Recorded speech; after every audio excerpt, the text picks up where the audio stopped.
Whilomville Stories Part 1, The Angel Child by Stephen Crane. Category Literature, Short Stories.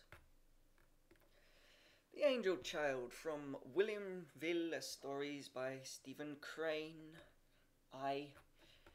Although Whilomville was in no sense a summer resort, the advent of the warm season meant much to it, for then came visitors from the city, people of considerable confidence, alighting upon their country cousins. Moreover, many citizens who could afford to do so escaped at this time to the seaside.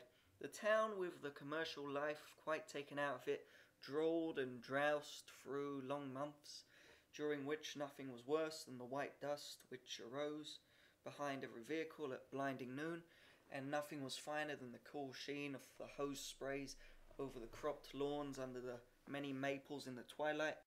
One summer the Trescotts had a visitation.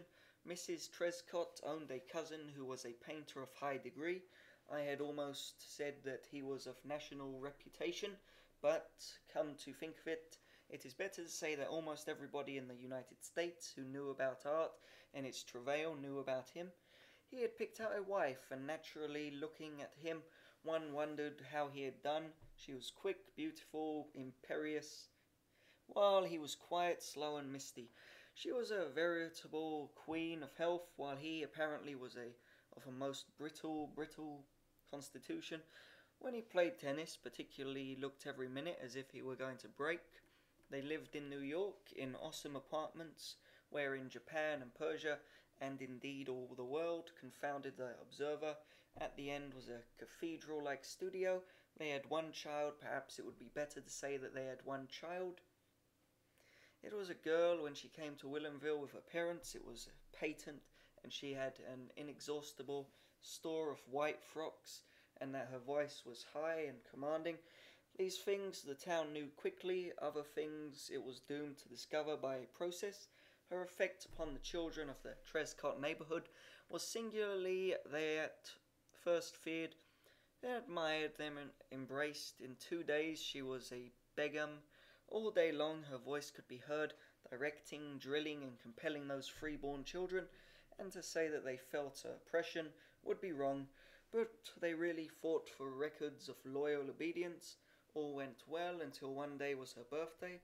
On the morning of this day she walked out into the Trescott garden and said to her father confidently, "Papa, give me some money because this is my birthday."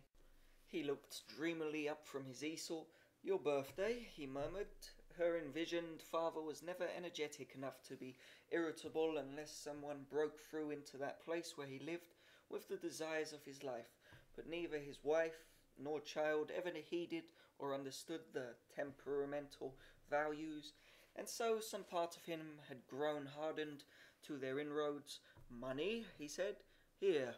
He handed her a $5 bill. It was that he did not at all understand the nature of a $5 bill. He was deaf to it. He had it, he gave it, and that was all. She sailed forth to awaiting people. Jimmy Trescott, Dan Earl, Ella Earl, the Margate twins, the three Phelps children, and others. "I've got some pennies now," she said, or cried, waving the bill, "and I'm going to buy some candy." They were deeply stirred by this announcement. Most children are penniless 300 days in the year, and to another possessing 5 pennies they pay deference to little Cora, waving a bright green note. These children paid heathenish homage in some disorder. They thronged after her to a small shop on Bridge Street Hill. First of all came ice cream. Seated in the comic little back parlour, they clamoured shrilly over plates of various flavours, and the shopkeeper marvelled that cream could vanish so quickly down throats that seemed wide open. Always for the making of excited screams. These children represented the families of most excellent people. They were all born in whatever purple there was to be had in the vicinity of Whilomville.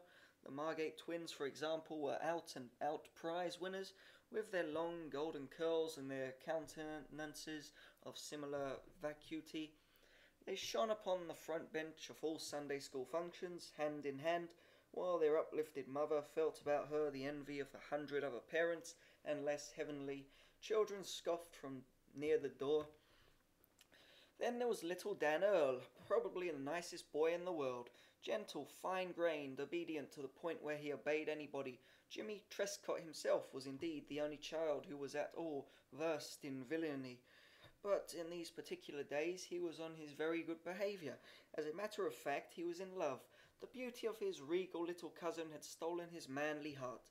Yes, they were all most excellent children, but loosened upon this candy shop with $5, they resembled in a tiny way drunken, revelling soldiers within the walls of a stormed city.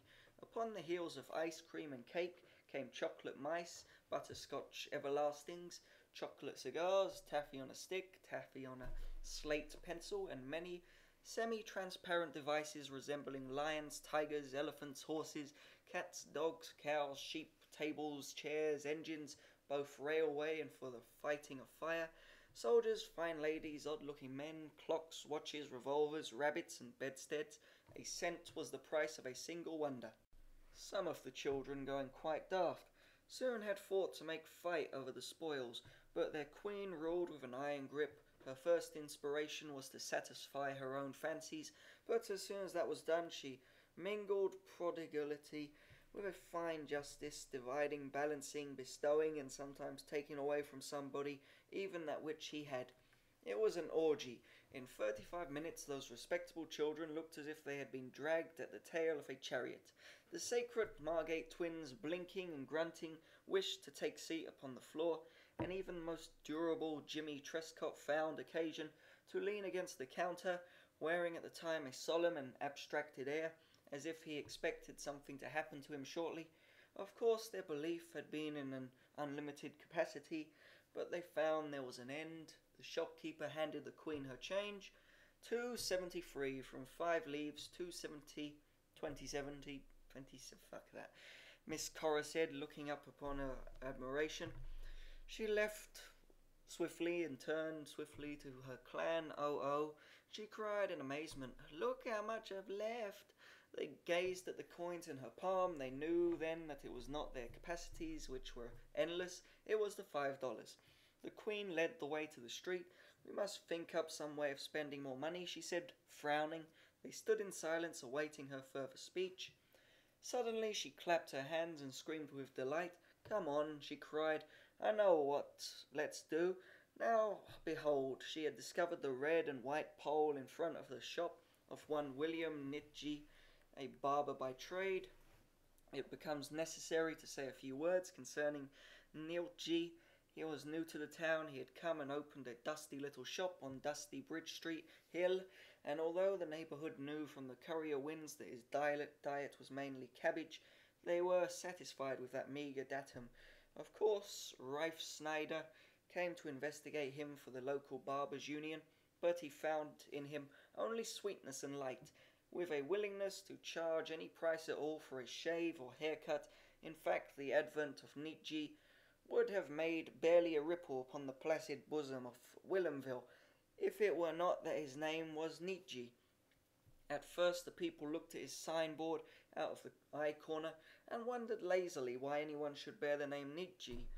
But as time went on, men spoke to other men, saying, "How do you pronounce the name of that barber up there on Bridge Street Hill?" And then, before any could prevent it, the best minds of the town were splintering their lances against William Nitgee's signboard.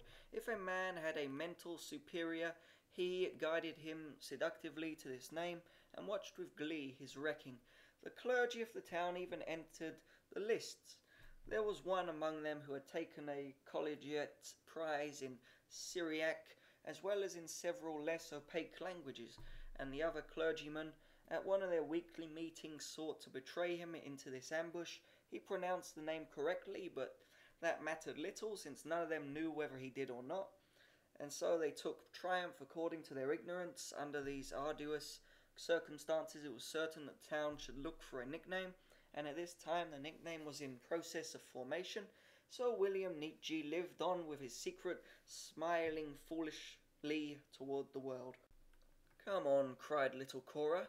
"Let's all get a haircut. Let's go do it. Let's all get a haircut. Come on, come on, come on."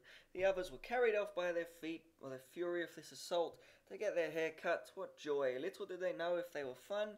They only knew what their small leader said it was fun.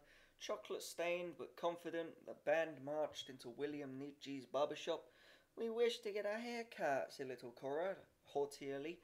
Nietzsche, in his shirt sleeves, stood looking at them with his half-idiot smile. "Hurry now," commanded the Queen. A dray horse toiled step by step, uphill Bridge Street.